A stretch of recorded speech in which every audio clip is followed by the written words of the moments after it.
Democratic Senator Alyssa Slotkin of Michigan. She's a member of the Armed Services Committee, a former CIA analyst who served 3 tours in Iraq alongside the U.S. military before working in national security capacities at both the Pentagon and the White House. Senator, thank you so much for being here. Sure, thanks for having me. Tell us what you were briefed on and if it answered any questions you had about exactly what we are doing in Venezuela and how long Donald Trump and the administration plans to be there. Yeah, I mean, I think, look, the briefing was classified, and a lot of the details of the military operation were went over in detail, and you know, that was obviously, it was pretty amazing, frankly, what the military did, and I have to give a lot of credit to those folks for what they did. But I think where it got deeply thin, very thin, was on the aftermath. What's the day after planning? What's the transition plan? Trump is saying we own this. Trump is saying we own the oil. So, like, what do we do if there's violence there, if there's attacks on the oil fields? Like, what is the plan? And there just really was nothing. And I think, you know, as you're sitting there, you're thinking about all the things here at home that Trump said he was going to focus on, and not these foreign wars, not these foreign entanglements. We went up and did the math afterwards, and you'll be interested in this. By our account, President Trump has gone after, you know, 9 different localities, 7 countries, 2 oceans. He's had military operations, more than any other president in American history in the first year, and more strikes in this first year than Joe Biden did in 4 years. So he said he wasn't going to be a foreign policy president. He's clearly doing a 180 on that, and he wants to talk about that stuff because he doesn't want to talk about what's going on here at home. Let me ask you about what's happening in Venezuela. The New York Times has reported this. I'm sure you know this from your time in national security roles. But Times reports this: Maduro's gone, but repression in Venezuela has intensified. It's gotten worse. Quote, over the past several days, security forces have interrogated people at checkpoints, boarded public buses, and searched passengers' phones, looking for evidence that they approved of Maduro's removal. According to Venezuelans in the country and human rights groups, at least 14 journalists and 6 citizens were detained. Most have been released. What is the telling of why we removed Maduro and left his regime in charge?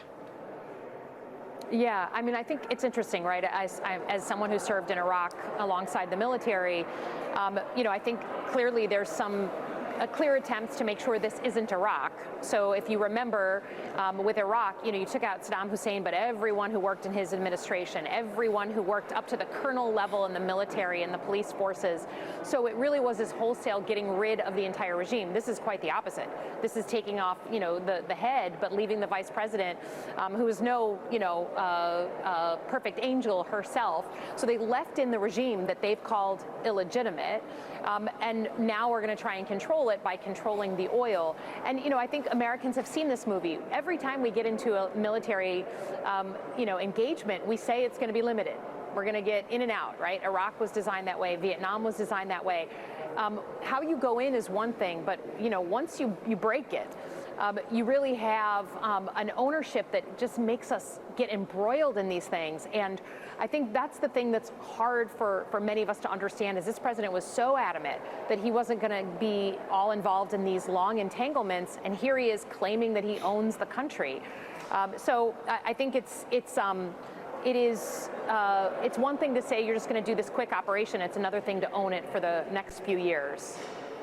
The last time we spoke to you, news had broken that the Department of Justice and the FBI was attempting to open a national security investigation into you for being one of 6 lawmakers to communicate to the country and men and women in the military to not follow an illegal order.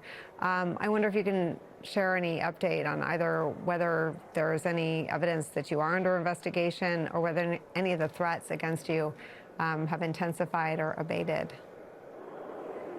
Yeah, you know, I think there was this open question about, you know, were they going to do something symbolic and have the FBI hint at some sort of inquiry and then let it die. This week we got further communication, just as Mark Kelly got communication from the military side. So we're talking about it and what to do from a legal perspective. But I think it's all part of a very well-worn playbook that this president is using and that I've seen used abroad many, many times, which is when someone says something you don't agree with, when someone does something that insults you or hurts your feelings or makes you look weak, you are going to try and intimidate them by threatening violence, right? The president said I should be hanged, and then we got thousands of threats into our office, and I went to 24/7 security for me and my family. But then also use legal action, right? Just absolutely paper someone to death with a legal investigation, a federal investigation. So he's trying to do that to get people to shut up. It's like a very well-worn tactic of intimidation. So we're not going to do that. And I don't think Senator Kelly is. I certainly am not, and the rest of us. So we'll be talking more about it, but we did get follow-up since the new year. I want to ask you if you've seen the video out of Minneapolis this morning, around 9:50 a.m. this morning. A woman who was reportedly warning about ICE activity in a neighborhood was shot and killed.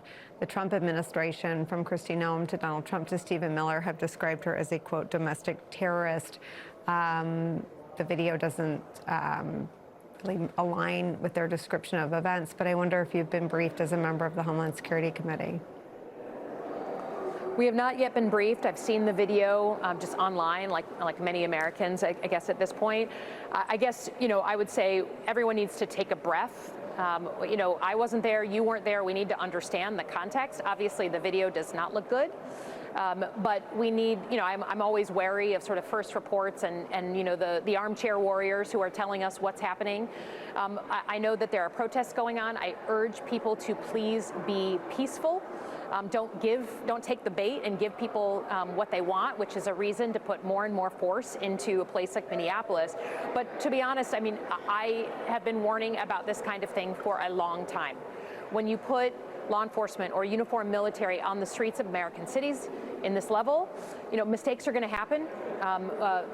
Lack of training, you have a lot of new people on the streets there, and then you create a cycle of escalation that's hard to contain. And I think I'm concerned that that's what we're seeing now in Minneapolis. So I'd ask everyone to take a breath and just wait for us to understand what happened and not escalate. That means not protesters, but that also means the Trump administration. The language that they're using right now is escalatory. So let's just, everyone take a damn breath. We're the United States of America. This is American citizens. Let's just calm the situation down rather than just spike it. I love that the two people here at the end of the hour have both told me to take a deep breath, and as you both said it, I've literally gasped. So thank you. I needed that. Senator Slotkin and Paul Rykov, thank you both very much for spending some time with us.